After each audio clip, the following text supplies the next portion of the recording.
사실상 이슈가 되는 섹터들이 굉장히 많습니다. 네. 어떤 섹터 주목하세요? 저는 이제 여러 가지 섹터를 많이 주목하고 있거든요. 근데 그 중에서도 뭐 반도체도 괜찮고 아니면은 뭐 방산도 괜찮고 네. 특히나 뭐 조선 쪽으로도 좀 많이 유입이 좀 됐었거든요. 외국인 입장에서는. 근데 역시나 반도체 쪽으로 CXL을 좀 보고 CXL. 있습니다. 예, CXL을 좀 보고 있습니다. 그래서 CXL을 봤었을 때도 사실 이제 좀 급등락을 좀 변동성이 굉장히 큰 종목이기도 해요. CXL 같은 경우에서도. 하지만 지금 이제 오늘 같은 경우에서도 시장 굉장히 안 좋거든요. 근데 네오셈 같은 이런 CXL 종목들이 많이 올라주고 있어요. 그래서 이 종목도 사실 4848 전략으로 사고팔고 사고팔고를 전략으로 가도 되긴 하지만 네. 저는 시간이 없으신 분들은 그냥 보유하고 있어도 하나 정도는 CXL 관련해서 하나 정도 보유를 하자라고 한다면 CXL이 그 네오셈이 좀 더 좋지 않을까라고 보고 있어요. 그래서 SSD 부분에서도 좋은 흐름으로 가고 있고 뭐 지금 뭐 앞서 말씀드린 것과 같이 뭐 하나 마이크론도 그렇고 네오셈도 그렇고 확실하게 반도체 쪽으로 움직여주고 있는 모양입니다. 그래서 제가 왜 CXL 말씀을 드리자면은 결국에 반도체랑 엮여져 있는 그런 섹터들이 좀 더 흐름이 좋을 거라고 보는 것도 지난 시간에 앵커님이 저한테 여쭤보셨잖아요. 마지막으로 하나 더 묻겠습니다 하면서 양자에 대해서 어떻게 생각하냐. 아마 제가 생각하기에는 앵커님이 GTC 2025 관련해서 양자에 맞아요. 대해서 말씀을 드렸을 거예요. 근데 제가 그때 말씀드렸던 게 뭐냐면 양자 그거 미국 시장이 좀 더 좋아져야 되고 아직까지는 저는 모르겠다 이렇게 말씀을 드렸어요. 그 모르겠다는 의미도 저는 이제 상승할 수 있는 그런 이제 좀 말씀을 크게 못 드리겠다라고 좀 말씀을 드렸거든요. 그래서 제가 집중할 수 있는 거는 결국에는 뭐 유리기판이나 아니면 CXL 이쪽 뭐 냉각 핵침이라던가 액침냉각이죠. 액침냉각이라던가 이쪽으로 가야 된다고 말씀을 드렸었어요. 그런 이유에서도 뭐 GTC 2025 관련해서 뭐 양자 섹터보다는 아직까지는 반도체에 대한 유입이 더 남아 있기 때문에 거기서 우리가 계속해서 지켜봐야 되고 공부해야 될 게 너무 많이 남아있기 때문에 2025년으로 봤을 때는 양자보다는 반도체 쪽으로 봐야 된다라고 말씀을 드리고 싶어요. 그중에서 이제 뭐 CXL 관련해서는 네오셈이 특히나 더 괜찮은 종목이라고 보고 있고 기업 분석 관련해서도 네오셈 같은 경우에서는 이전과 다르게 좀 좋은 흐름으로 가고 있어요. 그래서 뭐 잠정 실적에서도 165억으로 찍히고 있거든요. 그래서 이전과 다르게 이제 두 배 이상의 81억이었던 이제 잠정 실적에서 영업이익이 네. 165억으로 찍히고 있습니다. 그렇기 때문에 영업이익관에서도 잠정 실적은 굉장히 잘 찍혀주고 있고요. 제가 늘 가장 이제 덩치를 보는 중요한 것도 이제 유볼 같은 경우에서는 2000%예요.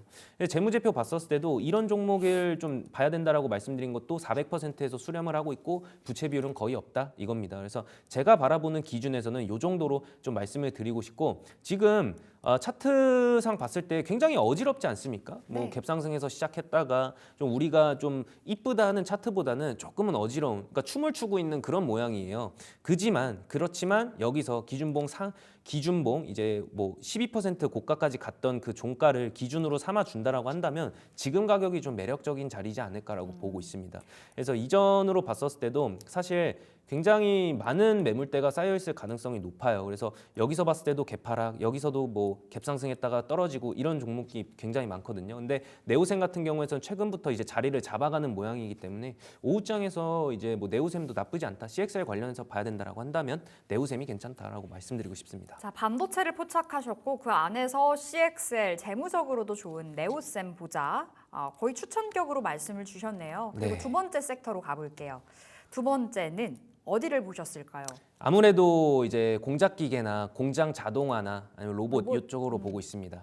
그래서 공장 자동화 쪽으로 좀 더 보자고 한다면은 저는 뭐 삼익 THK 여기가 좀 괜찮다라고 말씀드리고 싶어요. 네. 이전부터 이제 로봇에 대한 이제 좀 쉬는 타이밍이 좀 진행이 됐었습니다. 하지만 삼익 TH 같은 경우에는 흐름상은 괜찮아요. 예, 흐름상은 괜찮고 오늘 장에서도 굉장히 좋았고 지금 한 5% 상승인데 장중에 15%. 예.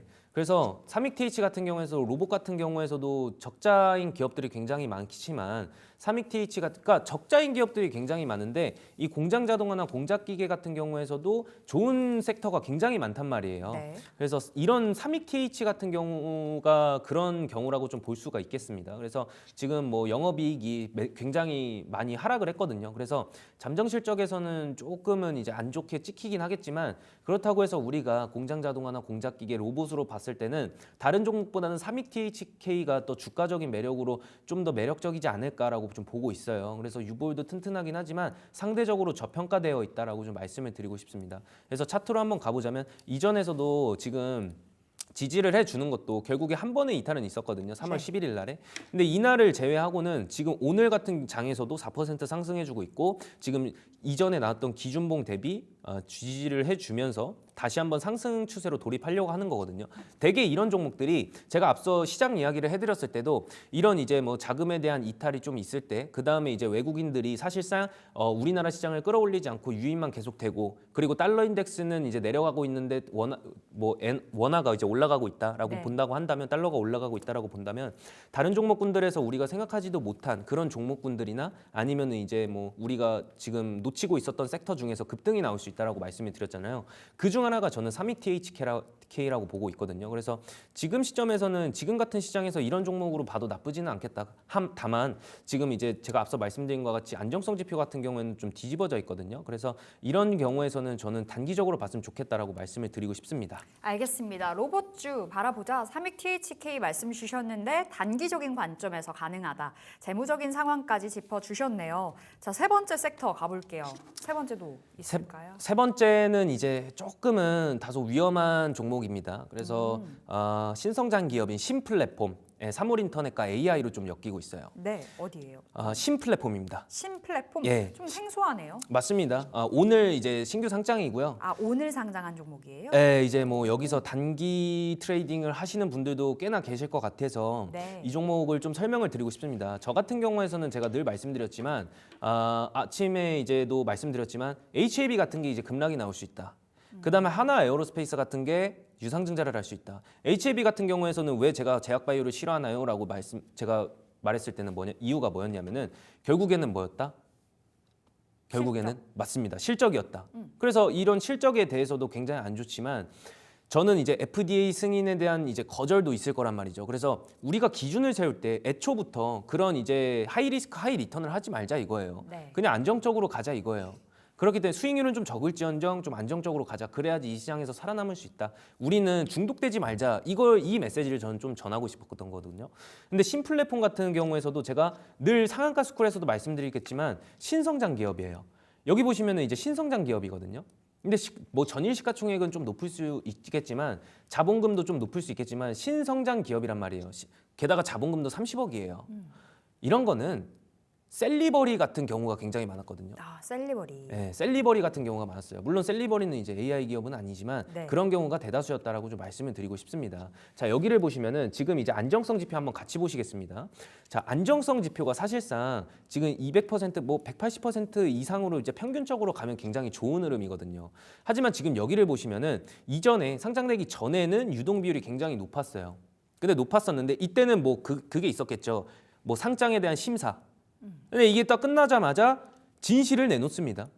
물론 유동 비율이 굉장히 높아요. 유동 비율이 굉장히 높은데 이전에 2021년으로 봤을 때랑 지금 시점에서 봤을 때랑 굉장히 갭이 큽니다. 예. 그러니까 이런 경우가 대다수예요. 그런데 그나마 다행인 건 신플랫폼이 부채 비율이 그렇게 높진 않다는 거예요. 거의 없다라는 거죠. 그래서 지금 뭐 지분 분석을 봤었을 때도 뭐 찍히는 건 없지만 스냅샷 갔었을 때도 3년 연속 적자인 거예요. 되게 그래서 제가 신규 상장의 종목도 별로 안 좋아하지만 지금 신성장 기업이라는 것도 염두를 해 두셔야 되거든요. 그래서 신성장 기업이라는 건 뭐겠습니까? 결국에는 우리가 뭐 실제적으로 재무제표는 잘 안 나오지만 미래 발전 가능성은 있다 이거 아닙니까? 그러니까 꿈을 쫓아 그렇죠? 가는 기업들인 거죠. 어떤 섹터랑 비슷하겠습니까? 결국은? 바이오 로봇. 맞습니다. 그거랑 비슷한 거예요. 그래서 제가 바이오 별로 안 좋아해요. 그리고 바이오를 잘못하다가는 그렇게 오늘처럼 또 한가를 맞을 수 있고 그리고 부채 비율이 완전 잠식이고 이제 유보율이 NA라는 거는 그냥 주기 싫다는 거예요.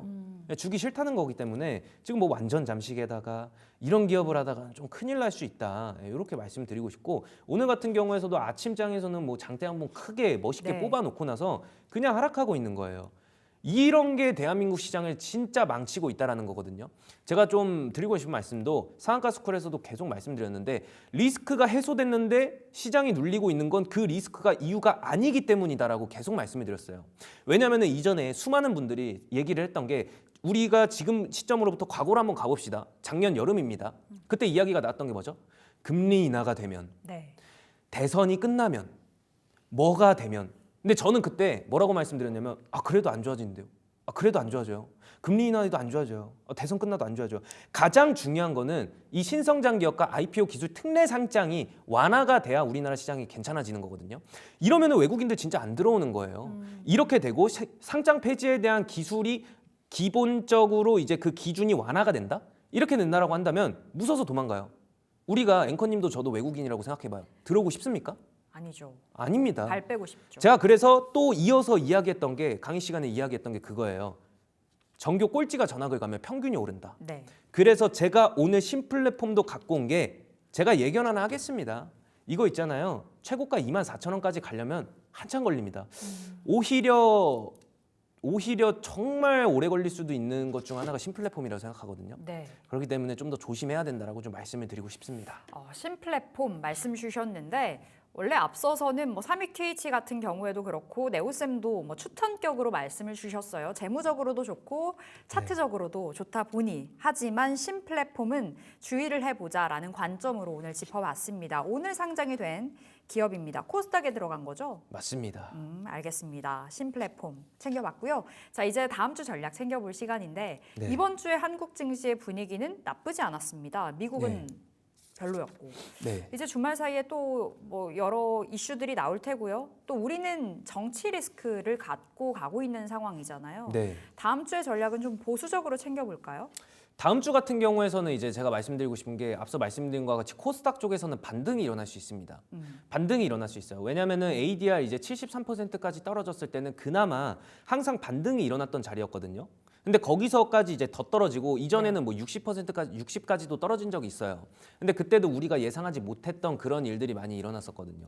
근데 지금 상황에서도 우리가 예상하지 못하는 악재가 존재를 한다라면 아까 GS 글로벌이나 아니면은 애니능률 같이 올라오는 종목군들이 있어요. 이거는 이제 우리나라 시장 내부적으로 봤을 때 우리가 모르는 정치적인 이슈가 좀 있지 않을까 네. 이렇게 보고 있는 거거든요. 그렇기 때문에 다음 주 시장에 대해서는 예견한다는 거는 조금 저한테는 무거운 질문일 수는 있겠지만 저는 제가 기대하는 거는 ADR 이제 73%까지 이제 도달을 했을 때 그때 좀 이제 반등을 좀 기대해 보는 그런 장이지 않을까라고 좀 말씀을 드리고 싶습니다. 그리고 지금 이제 환율이 이전으로 봤을 때는 1,449원에서 지금 1,463원까지 올랐어요.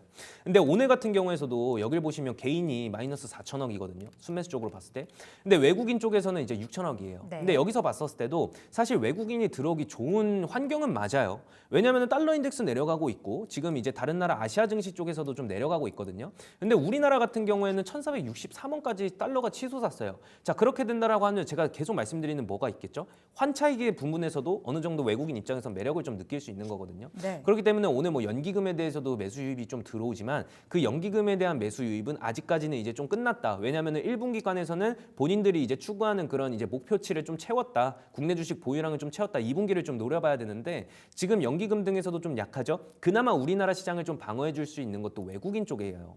근데 지금 외국인만 좀 매수가 좀 유입이 되고 있긴 하다만 저는 지금 이제 이런 부분에서는 환율적인 측면이나 아니면은 주가에 대한 가격적인 측면에서 좀 들어온다고 말씀을 드리고 싶거든요. 네. 그렇기 때문에 다음 시장에서는 어느 정도까지는 우리가 좀 예측은 해볼 수 있으나 ADR 이제 70 좀 과매도권에서는 단기적인 반등은 예상해 볼 수 있지만 제가 늘 말씀드리는 거는 완벽하게 전환을 하려면 결국에는 삼성전자에 대한 낙수 효과가 좀 일어나면서 업종 섹터 4개 그다음에 이제 코스닥 쪽에서는 우리가 제약바이오에 대해서 알테오젠 자금에 대한 이탈이 다른 섹터로 넘어가는지 요걸 좀 체크를 해봐야 된다라고 좀 말씀을 드리고 싶습니다. 알겠습니다.